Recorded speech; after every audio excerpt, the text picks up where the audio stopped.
I first deleted Instagram in 2021 and spent the next 3 or 4 years feeling significantly less anxious, less depressed, but honestly, also pretty out of touch with what was going on with a lot of my friends and family, so there were some drawbacks for sure. I'm not advocating for going completely off grid and never using your phone again. Do I want to live on a homestead someday with a garden and Scottish Highland cows? Yeah, obviously. But I also want there to be a basketball court and a pizza oven and a music studio, and I don't want to be in the middle of nowhere. Overall, though, I was pretty content with the decision to delete the app off my phone and figured there was a low chance I would ever go back. But then, a little over a year ago, my partner and I decided to start a small art business. We wanted to connect with other artists, show our work, and, most importantly, find zine fests and art fairs to apply to. And it turns out the place where most of that happens is Instagram, because Instagram is a free marketing tool. Instagram is where you find community. Today, I want to talk about why I left, why I came back, and if I regret that decision. Spoilers, I do, but I'm not really sure what to do about it. When I was 16, I decided I wanted to be a musician. This is relevant, I promise. I couldn't really sing, and I'd never been a big performer, but I was decent at guitar and wrote a lot of songs to process the feelings I was having at that age. And since music was one of the only things I was interested in at the time, and I grew up watching arguably too much Disney Channel, I figured this was a semi-reasonable career plan. I started playing local shows and eventually posting about my music on Instagram. Before then, I'd just been posting pictures like this, and random shots of me and my friends. But when college rolled around, it slowly morphed into a way to market myself. The semi-recent change from chronological to the algorithmic feed meant there was a growing potential to connect with an audience outside of people I know. At the time, I was majoring in Entertainment Industries and Technology, or EIT for short, which was essentially an audio engineering degree with a few paralegal and accounting classes in there for some reason. Mostly, I was learning how to produce my own music, which at first only gave me more confidence in the path I was pursuing. But as time went on, I started to hate the entire process. I didn't like playing shows, I didn't like trying to brand myself, I didn't even really like my degree anymore, because it turns out that writing songs on guitar in your bedroom when you're 14 doesn't mean you're gonna like wrapping cables and trying to learn Pro Tools. I still hate Pro Tools, by the way. Logic Pro for life. Not to mention, all the branding and marketing myself wasn't even working. Over the 5+ years I was posting, I never even managed to hit 1,000 followers on Instagram. And this was the same account I'd had for years, so it's not like I was starting from scratch. And of those 700 or 800 followers, such a small percentage of them were actually listening to or engaging with my music. Granted, I wasn't very good, no offense to me, I guess, but especially near the end, my heart just wasn't in it. I hadn't signed up to be a content creator, and I was starting to realize I didn't even want to be a musician. So in 2021, a little while after I graduated, I decided to call it quits, music and Instagram. I didn't entirely delete my account, but I put it on private and deleted that from my phone. And in the coming years, fell into a pattern of checking it quarterly just to see if I'd missed any messages or big news from anyone. And there were times that I missed it, times I wanted to post to get that little hit of attention or validation from people I mostly hadn't spoken to in years, but mostly I was doing fine.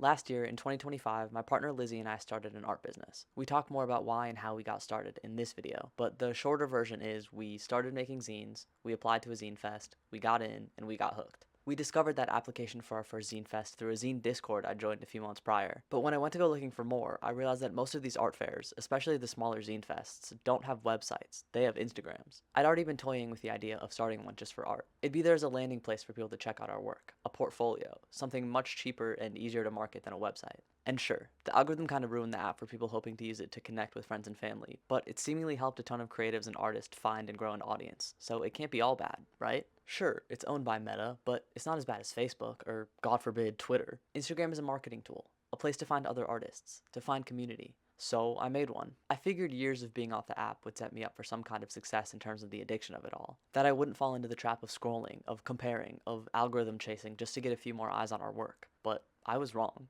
I was sucked back in, and it was quick too. Sure, we were able to find more art fairs and zine fests to apply to, which led to consignment agreements, and all of that was genuinely life-changing for us. We met a ton of cool artists who we can now call friends, or at least pals or acquaintances, and we've been having so much fun creating things again after years of being burnt out after college. Because of Instagram, though often indirectly, we were able to start making money from our art. Not a lot of money, still not a lot of money, but enough to scooch over the edge of breaking even to making a small profit in 2025. And on the more personal side of things, we were able to get real-time updates on what was going on here in Minneapolis, what's still going on here. Information like that is important to know and to share. So I'm back. I'm on Instagram, and I'm not sure if I could ever leave. One of my favorite short stories of all time, by Darren Wrights on Tumblr, goes like this. It's not impossible to live in the well. When I fell in, a naive child committing the apparently unforgivable sin of not looking where I was going, I hit cold water and was certain, dead certain that I was going to drown. I'd been wrong, as children often are. It's an old well. The bricks cracked and fallen in many places, and back when the water was higher, it had washed away a lot of the dirt behind the bricks, creating a little hollow where it's possible to sit or even lie down, above the surface of the water. I dragged myself up and shivered myself dry, and to my surprise, survived. After that, I'd been certain that I would be rescued, but I'd been wrong about that too.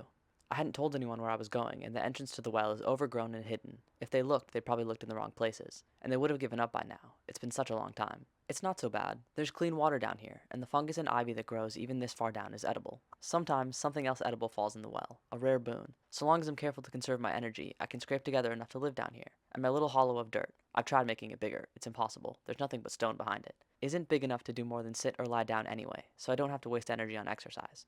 There's more than just the bare necessities down here, too. I also get the glorious luxury of sunlight. In the winter, I get almost 30 minutes of direct sunlight per day as the sun passes overhead, although I often have to lean into the rain to touch it. And in the summer, almost 2 full hours of light a day. It's beautiful. You learn to see the beauty in light on water when you live in a well. But the best feature of the well, easily, absolutely no contest, is the rope. It's old and rough and about as thick as my wrist. It hangs from the distant light above, anchored somewhere outside the well, I think, and reaches almost to the water below me. I've tried to scale the bricks enough times to be absolutely certain that the rope is the only way out of the well. Sometimes I like to hold it in my hands, feel the rough bite under the slime, and dream of where it could take me. Dream of hauling myself up and out into a world of endless sunlight and cooked food and warm beds and standing room and loving family. A wonderful heaven glimpsed in the fuzzy circle of light at the top of my world and the hazy memories in the back of my mind. I am so lucky to have this rope, the greatest treasure of my world, a way out of it. I've never actually tried to climb the rope, of course. It's old, it's rotten, there are frayed and frail patches high above. I think there's about a 50% chance it could take my weight and lift me out, and a 50% chance that it would break and drop me once again into the waters below. I'm not worried about that. I fall into the water sometimes, it's no big deal. It's easy to climb back onto my ledge. I'm not scared of a drop. I'm scared of losing the rope. If I try to leave and the rope breaks, I'll have no way to leave. I'd be stuck in a well with no rope out, and that would be intolerable. It's not worth it. It's not worth the risk of losing the rope. It's better to just stay here than to risk losing the way out. If I climb the rope and it breaks, I'll be trapped forever in the well. I don't think I could live with being trapped forever in a well. Better to stay here than to risk that. Better to collect my water and scrape mushrooms off the wall for dinner and run the rope through my hands very, very carefully so as not to break it. It's fine here in the well. It's not impossible to live in the well. Oh, God, I'm gonna cry. In 2016, when Instagram announced the switch from chronological to algorithmic, they promised that this new feed would allow posts to be ordered to show the moments we believe you will care about the most. And people weren't psyched about it. This article covered the general outrage that people were feeling at the time, and one of my other favorite quotes is this: "Now the disordered feed has no logical endpoint, enabling quite possibly endless scrolling," which, of course, suits Instagram just fine. To me, this very clearly marked the end of Instagram as a social network, and began its descent into an ad-ridden, consumerist marketing platform. Which is a bummer for sure, but at least it's good for artists, right? On paper, an algorithmic feed sounds perfect for someone trying to organically grow an audience. No need to build an entire website and pay for ads. The algorithm does the work for you, showing your work to people who are most likely to enjoy it. The perfect free marketing tool. Instagram wants you to believe that you too could make it big, as long as you just start posting a little bit more, as long as you follow these simple strategies to please the algorithm. But if you've been on Instagram for any amount of time, you already know it's not that simple.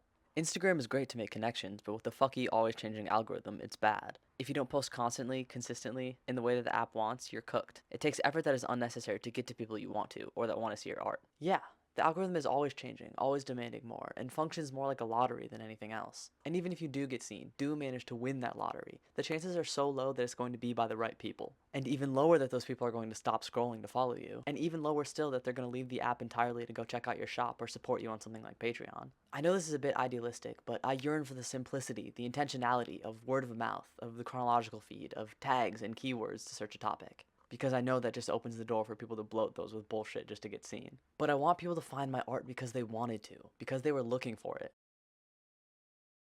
Because I get that I'm not owed success on Instagram or sales in my shop. But of course the person in the midst of an infinite scroll isn't going to be as willing to support me as someone who went looking for my content, who doesn't feel bombarded or confused as to why my face is even popping up on their screen. And I know that the word of mouth, tags, and keywords path to finding an audience feels a lot slower, but is it?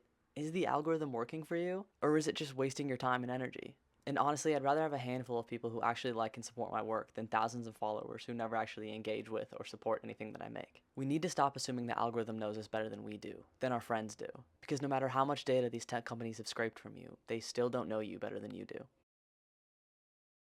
Okay, fine. Instagram isn't a good marketing tool, but at least there's community there. I mean, art isn't just a commodity. It's not just about making sales. It's about sharing and connecting. Well, I don't know about you, but I don't feel community when I'm on Instagram. Sure, I've made some cool connections, and getting nice comments is wonderful, but I rarely leave the app thinking, wow, What a great time I just had connecting with people. I feel whole and satisfied, and definitely not empty and afraid and left with the urge that just a few more minutes on Instagram might satiate that deep, deep hole of visceral fear and loneliness I have inside of me. But connecting with people online is easier and way more convenient. Even running our zine club on Patreon or packing orders from our online shop is a lot less exhausting than going to in-person zine fests or art fairs. I'm autistic and disabled, and if I wasn't doing this with my partner, I'm not sure I'd be able to do it at all. There are tabling fees, travel, sometimes like a 5-hour drive, one way, lugging equipment around, setting up, tearing down, socializing for 6 to 8 hours a day under really bright lights. I get that it's not easy, and I know that I'm super lucky that I have someone that I can do things like this with, because I know that's not the case for everybody. But if we kept things 100% online, we'd miss out on so much actual connection and inspiration. The chance to speak face to face with other artists and people buying and supporting our work. Both online sales and in-person events are important parts of our business, and I do like connecting with people online. I've gotten some comments that have made my day. And it's where we find all the zine fests and the art fairs that we get to go to in person. But it's unrealistic and unsustainable to rely on something like Instagram specifically to fulfill that feeling of support and community, whether that's as a small business or just as a person. So, if Instagram isn't a good marketing tool, and it isn't a good place to build real community, and AI and Zuckerberg, why are we still here? And more importantly, what are we supposed to do instead? Honestly, I don't know. And that's sort of why I'm making this video. Instagram feels inevitable, all-encompassing, inescapable. I absolutely loathe Meta and everything they stand for. That said, I do feel compelled to keep up my Instagram. I feel like just the nature of it being the most used social media app means I get the most active connections here. Not only from people discovering my work, but for also being able to discover other people's work as well as events to vend/table at. If the day ever comes where a better company takes over the most popular spot, I will happily chuck Insta into the river, but until then I rely on it for my small business in a myriad of ways. There are potential solutions. There are paths out. YouTube, Discord, email newsletters, a community bulletin board at a coffee shop or bookstore, people like Reed from Shameless Nerd making a community-based algorithm so his audience has a chance to recommend things to each other. But where am I supposed to find zine fests? What if I lose contact with the artists and the small community I have managed to connect with on there? I mean, just a few weeks ago we applied to be on a wholesale website, and part of that application included a link to your Instagram. I know it's not perfect, but what if the path out leads nowhere? What if Instagram is as good as it gets? I know this isn't a perfect one-to-one, and how to escape the well is more a metaphor for depression or toxic relationships. I don't know. But what if I lose the rope? Better to stay here than to risk that. Thank you so much for watching. Genuinely. This is something I've wanted to talk about for a while now, but watching a lot of Shameless Nerd and other artists' YouTube videos recently, which I'll link below, has really pushed me to sort out my thoughts on the matter. This script took me a really long time to write because it feels like everything I touched on is a topic in and of itself. And like, oh god, I barely talked about AI. And it was difficult to keep any sort of focus or direction, but I do hope I got some sort of point across, even if that point is just, I don't know, please help. Before we wrap up, here are some non-algorithmic recommendations. YouTube channels: Shameless Nerd, Rosie, Sean, Bree, Perpetual Pages, Sincere on Main. Music: Don't Say That by Rule, both of Noah Kahan's new singles, A Year Without Rain by Selena Gomez and The Scene, and Bass, the album by Rip Momney. TV shows, pretty much just Dropout. Oh, and the new Try Guys show, Killer Dinner, is pretty good so far. Alright, that's all for now. I guess follow us on Instagram, but we post a lot more and have more fun posting over on Patreon and Tumblr. There are a ton of free posts on Patreon, including a monthly newsletter, but if you are interested in supporting us, getting early comic pages for our upcoming webcomic, or becoming part of our zine club where we mail a zine to you every month, there are a few paid options as well. We also have an online shop over on Ko-fi if you want to check out some of our zines and other artwork. But other than that, I'll leave you with one last comment I got in regards to my question, do artists need Instagram? Need? No. Not if you live in a city. I refuse to believe IRL marketing, networking, mailing lists, Ko-fi perhaps, etc. wouldn't be sufficient to start a career in this area. It would be a gazillion times harder, but not impossible. I think it would need to be a cultural shift. Like, maybe if just one person left, it would go nowhere, but if a ton of people did and start creating a new ecosystem off this evil-ass app, it would cause a positive shift that would benefit everyone.